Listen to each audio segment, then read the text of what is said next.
सोशियोपीडिया में सभी स्टूडेंट्स का स्वागत है। आज हम क्लास 12 सोशियोलॉजी के chapter 3 social institutions continuity and change को समझने वाले हैं।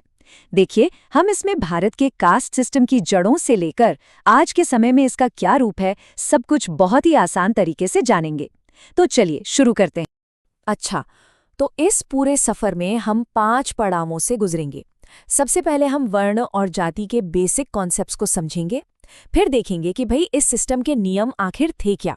इसके बाद हम जानेंगे कि अंग्रेज़ों के आने से इस पर क्या असर पड़ा, आज़ादी के बाद भारत में जाति की क्या सिचुएशन है, और आखिर में कुछ नए और काफ़ी दिलचस्प कॉन्सेप्ट्स पर भी नज़र डालेंगे। चलिए इस सिस्टम की बिल्कुल नींव से शुरू करते हैं। वर्ण और जाति, आखिर ये दोनों हैं क्या और इनमें क्या फर्क है, आइए समझते हैं।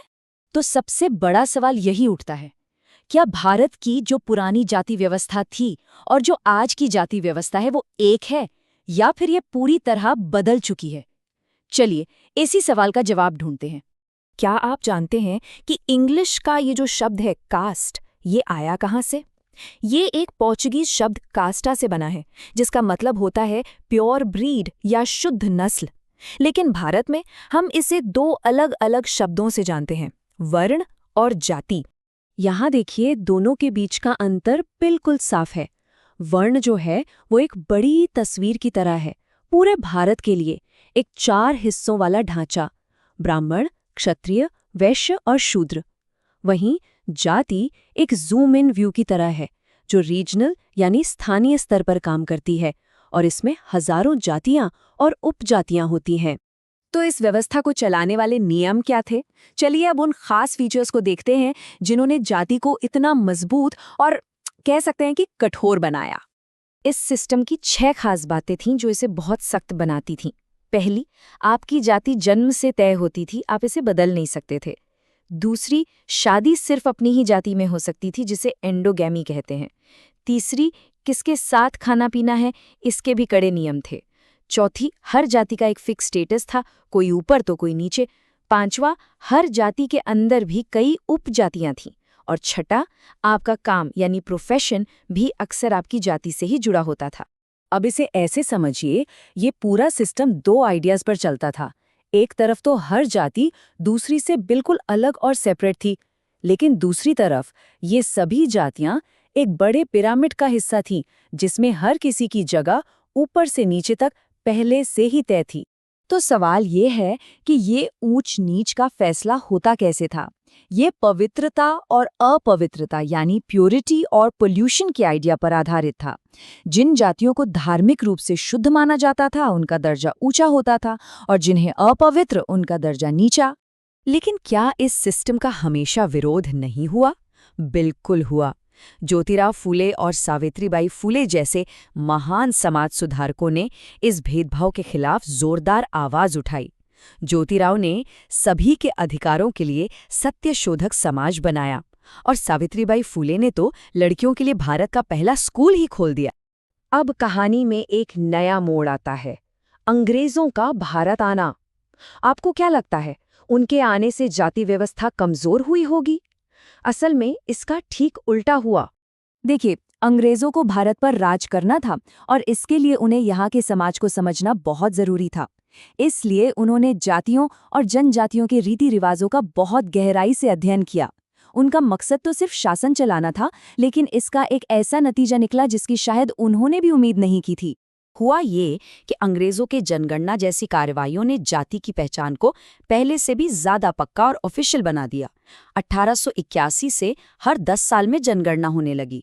1901 में तो जातियों की ऊंच नीच को बाकायदा सरकारी रिकॉर्ड में दर्ज करने की कोशिश हुई, और फिर 1935 के कानून ने अनुसूचित जातियों और जनजातियों को एक कानूनी पहचान दे दी। अब हम आते हैं आज़ाद भारत में, जहां एक अजीब सा विरोधाभास देखने को मिलता है। 1947 के बाद बहुत कुछ बदला, लेकिन बहुत कुछ ऐसा भी है जो आज तक नहीं बदला। आज़ादी के बाद सरकार ने जाति को लेकर एक मिली-जुली सी पॉलिसी अपनाई। एक तरफ तो संविधान में जाति को खत्म करने का वादा किया गया, लेकिन दूसरी तरफ ऐसे कोई बड़े आर्थिक सुधार नहीं किए गए जो जमीनी स्तर पर इस असमानता को कम कर सकते हैं। सरकारी नौकरियों के दरवाजे तो सबके लिए खोल दिए गए, लेकिन शिक्षा में जो पहले से असमानता थी उसे नज़रअंदाज कर दिया गया। इसका एकमात्र बड़ा अपवाद था अनुसूचित जातियों और जनजातियों के लिए आरक्षण की व्यवस्था।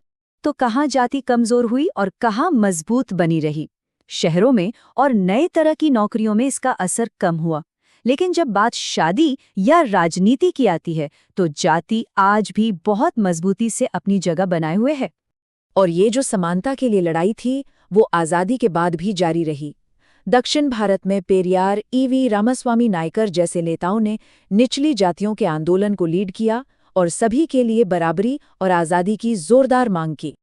अच्छा, इन बदलते हुए समीकरणों को समझने के लिए सोशियोलॉजिस्ट्स ने कुछ नए शब्द और सिद्धांत दिए हैं। चलिए उन्हें भी समझते हैं, ये काफ़ी इंटरेस्टिंग है।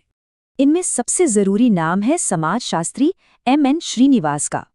उन्होंने हमें आज के भारत में जाति को समझने के लिए कुछ बहुत ही ज़रूरी कॉन्सेप्ट्स दिए। पहला विचार है संस्कृतिकरण।